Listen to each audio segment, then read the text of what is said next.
Donc, vous allez voir les images de Lucy, une Old English Bulldog de pratiquement 2 ans, on va avoir 2 ans en février.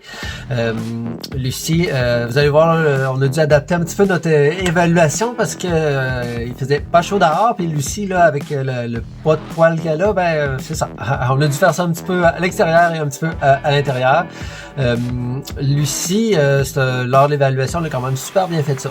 Il y a juste quand il est arrivé au début, là, quand comme dans l'enclos d'exercice à l'extérieur, là, on l'a pas je l'ai pas pu le prendre sur vidéo malheureusement, mais elle a comme chargé là, un petit peu Cédric là, en arrivant, mais après ça, là, tout s'est super bien passé. Elle a fait vraiment bien ça. Le tuteur là, de ce qu'on parlait avec lui, c'est comme ça leur un petit peu comme quasiment 2 personnalités là, parce que quand elle est à la maison là, c'est là la raison pour laquelle justement il s'en est parti, parce que elle charge l'enfant. T'sais, elle peut être super gentille, super correcte, mais là tranquille son devant, l'enfant passe proche, pouf, là, elle va charger dessus. Donc il a jamais fait des grosses blessures, mais elle a déjà fait des morsures légères là, sans perforation de la peau. Puis elle a déjà fait ça aussi là, avec des inconnus, avec d'autres chiens aussi, ça marchait plus ou moins. Mais quand il l'amène là, dans une genre de pension, en même temps que la personne aussi c'est une comportementaliste là, de mémoire, là, ça se passe super bien et super gentil et super correct. Fait que c'est comme un peu, c'est quasiment 2 personnalités, là. T'es toute correcte, toute gentille et heureuse. Puis là, il y a quelque chose qui fait pas son affaire. Tout, elle va comme charger. On le verra comme pas, on le verra comme pas venir, là. Tu sais, quelqu'un, là, avec de l'expérience va être capable de pouvoir voir, oh, ok, là, ça a l'air de... ça a l'air de pas bien marcher là dans sa tête à ce moment-là, mais tu sais pour quelqu'un qui connaît pas le langage canin, des fois ça peut être justement surprenant là. Donc puis ça là, les personnes présentement à la maison, ils ont un très jeune enfant un enfant en bas âge qui est pas capable de comprendre justement certains principes de justement de l'éducation canine. Et là en plus, il y a un bébé qui est né ou qui va naître là dans quelques jours, quelques semaines. Donc là, ce qu'il va faire, qu'il va avoir un autre risque aussi là, d'avoir un accident avec Lucie. Puis c'est ça, là, comme Lucie, là, ils veulent vraiment leur trouver une super de bonne place. On va chercher une place où est-ce que elle va pouvoir reproduire un petit peu le style de vie qu'elle a là présentement. Donc plus en campagne, plus une vie tranquille. Tu sais, pas une vie de ville, d'appartement stressé. On va chercher là, tu sais, ils ont un grand terrain où est-ce qu'ils vont souvent marcher avec elle. Elle va dans le bois, elle va se promener, elle peut jouer à la balle. Donc c'est un peu ça là qu'on va chercher. Un foyer aussi où est-ce qu'il y aura pas d'autres, où est-ce qu'il y aura pas de jeunes enfants. Puis un foyer que les personnes aient de l'expérience aussi justement dans le comportement animal pour travailler avec ce dédoublement de personnalité, comme on pourrait dire, là, quand il y a quelque chose qui ne fait pas, là, genre c'est comme on charge. Donc c'est ça qu'on va chercher comme foyer pour Lucie. Tu sais, avec les autres chiens, il y a déjà eu des incidents, mais dans la pension où est-ce qu'ils l'amènent, et là ils disent que ça va super bien avec les autres chiens. Donc c'est ça, tu sais, c'est comme si ces problèmes majoritairement là, c'est à la maison là qu'elle les reproduit là. Donc c'est ça. Qu'est-ce qu'il y avait d'autre aussi sur Lucie? Ah oui, Lucie, lors de son examen vétérinaire, on s'est rendu compte là, qu'il y avait quelque chose à la patte. C'est ça, au genou arrière.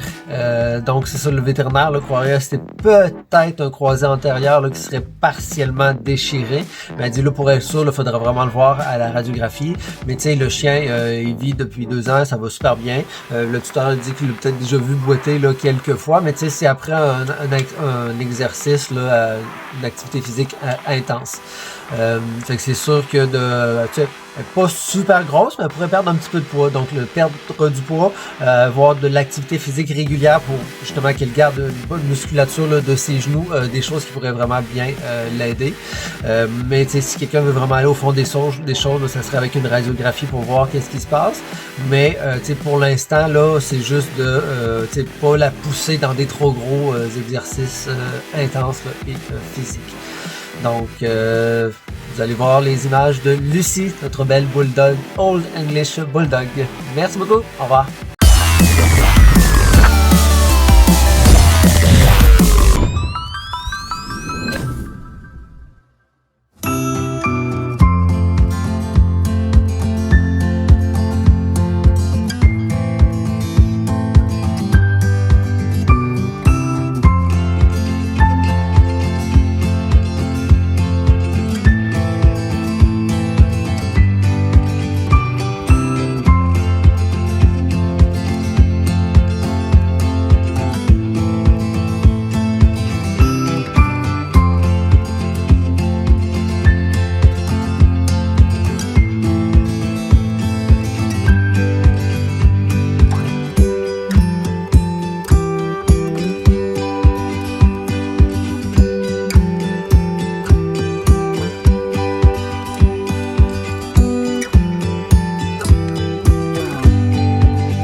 quand dans les moments où est-ce qu'elle est sur son divan dans son coin, puis que l'enfant de la famille passe, puis qu'elle n'est pas contente, puis elle va charger vers lui, c'est qu'est-ce qu'il faut faire comme travail là, avec ça? En fait, ce qui est important avec la protection de ressources, c'est vraiment de la rassurer dans les situations où est-ce qu'elle se sent pas bien. Le chien fait de la protection de ressources parce qu'il se sent menacé de se faire prendre la ressource, que ce soit un emplacement, que ce soit de la nourriture, que ce soit l'accès à une personne. Alors, il faut lui montrer qu'on n'est pas une menace pour elle lorsqu'elle se fait approcher, mais il faut surtout rendre ça agréable pour elle. Alors, au départ, c'est sûr, dans son cas, elle, ça va être d'assurer la sécurité avec une laisse, mais à chaque fois que quelqu'un l'approche, on trouve qu'est-ce qui la motive. Alors, ça peut être des gâteries, ça peut être un jouet, ça peut être quelque chose, et vous allez lui offrir à chaque fois qu'elle perçoit la personne l'approcher.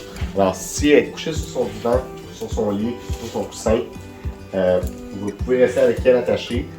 Votre enfant il passe, on va directement lui donner de la nourriture. L'enfant passe, vous lui donnez de la nourriture, et ce, peu importe sa réaction, même si elle grogne, même si elle jappe, même si elle tire en laisse, c'est pour ça qu'on a la laisse, c'est pour la sécurité. Okay. Mais on veut qu'elle associe que dès que l'enfant passe, c'est le fun parce que en plus d'être sur son coussin relax, elle reçoit de la bouffe, puis graduellement l'enfant se rapproche de plus en plus, puis elle reçoit de la bouffe après chaque approche. Ce qui est important, c'est de ne pas la distraire. Ah, tu es en train de Ouais, c'est ça. Et voilà. L'important, c'est pas la distraire par contre. Mon but, c'est pas de lui cacher que l'enfant passe. Le but, c'est vraiment qu'elle voit, regarde l'enfant qui passe, yes, t'as de la bouffe. Regarde l'enfant qui passe, t'as de la bouffe. C'est le fun quand l'enfant passe là-dessus. Même principe avec de la nourriture. Mettons qu'elle a un jouet ou de la nourriture. On s'approche du jouet ou de la nourriture, on lui donne la bouffe et on recule. Je m'approche, je lui donne la nourriture, je recule. Toujours avec la sécurité de la laisse. Dans son cas à elle, parce qu'on veut éviter justement un risque là-dessus.